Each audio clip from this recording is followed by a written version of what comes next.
Tenemos ya en la línea al senador Francisco Burques Valenzuela. Él es senador del Partido Acción Nacional por el estado de Sonora. Es vicecoordinador de Política Económica del Grupo Parlamentario Acción Nacional y nos hemos enlazado con él. Le agradecemos mucho, senador, el que nos tome la llamada. Muy buenas tardes, Eduardo. Un saludo a tu auditorio también y con la preocupación de este reconocimiento, algo que ya nos presentíamos, pero se nos había negado en las semanas y meses pasados. Sí. La economía va muy mal, hay focos rojos. Sí, indiscutiblemente, ¿no? Antes que se asoma el fantasma de la recesión, y una vez que llega la recesión es muy difícil levantar la economía. Veníamos comentando, señor senador, que la economía de México no despega. Te buscamos porque obviamente el trabajo que tú haces en la Cámara de Senadores implica que estén muy pendientes, tengan esos hilos finos de lo que está sucediendo en nuestra economía. Hacienda rebajó de 3.9 a 2.7 el crecimiento del PIB. Hace 2 días habían dicho 2.3, que casi habíamos perdido 1.6. Por eso es que iniciamos con el adivinador, ¿no? Porque parecen pues golpes de ciego, de palos en la oscuridad, ¿no? Y claro, la estrategia que ha seguido este año la Secretaría de Hacienda es igual que la del año pasado. Entonces, fácilmente podemos prever que el piso no está en 2.7, eso es lo que están reconociendo ahorita. El piso va a estar, y me temo que muy similar al año pasado, con crecimiento nulo, del 1% o menos del 2%, y eso es peligrosísimo porque además, empezando el nuevo gobierno, pues ya nos está marcando que su modelo económico, que fue avalado por el PRD con una reforma fiscal apoyada por ambos el año pasado, que lo anticipamos, que transferirle recursos de las familias, de los ciudadanos, de las empresas, a la burocracia, a los gobiernos, al mundo político, era una mala medicina, especialmente en un tiempo en que la economía se veía débil y estamos pagando las consecuencias. Entonces necesitamos ahorita poner el modelo económico planteado por el gobierno federal a discusión. Y necesitamos actuar rápido con medidas anticíclicas que nos permitan rápidamente corregir los errores. Y para ello se necesita reconocer la enfermedad. Señor senador, algo que yo he manifestado mucho y que siento muy preocupante es el presupuesto aprobado por el Congreso de la Unión el año pasado para que se ejerciera en este ejercicio.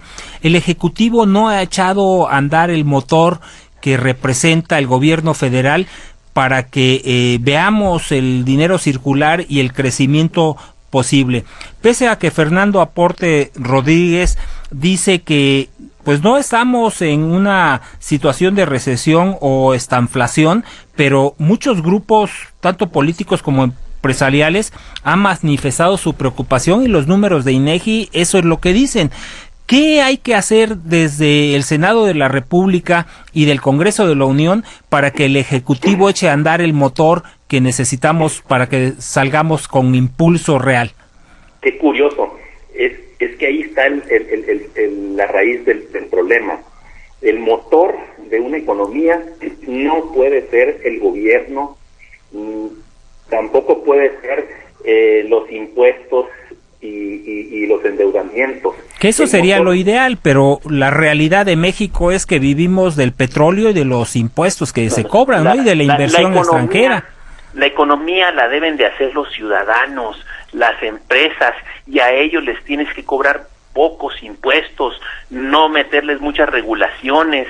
Mira, los países exitosos ahorita que podemos ver como los asiáticos, Corea, Taiwán, Singapur, Hong Kong, como los de Europa del Este, que antes eran comunistas y que tienen ahorita crecimientos exponenciales, incluso países como Perú, Colombia y Chile, todos estos países en vías de desarrollo, cuando quieren asegurar su crecimiento, tienen que tener tasas bajas de impuestos, gobiernos más pequeños que le cuesten menos a los ciudadanos, y el recurso pues tenerlo en manos de la gente, no en manos de las burocracias.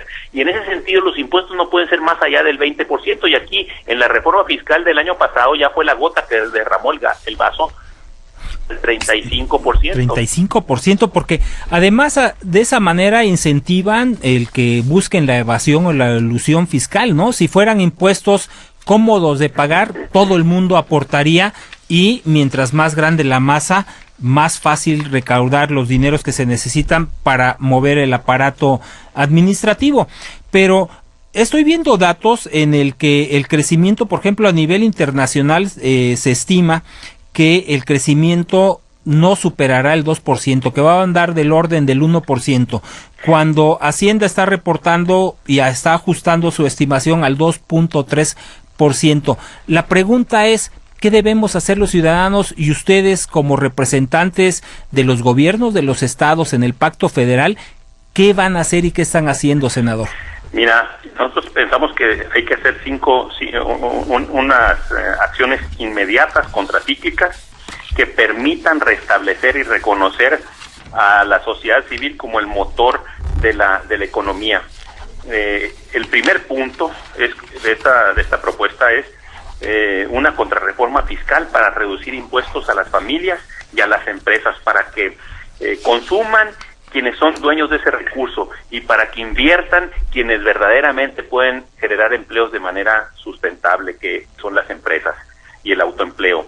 El punto número 2, obligar, como fue comprometido, a mantener un déficit y endeudamiento cero, que liberen los recursos del sistema financiero para que se apoye la inversión productiva. Ahorita todo se lo está llevando el gobierno.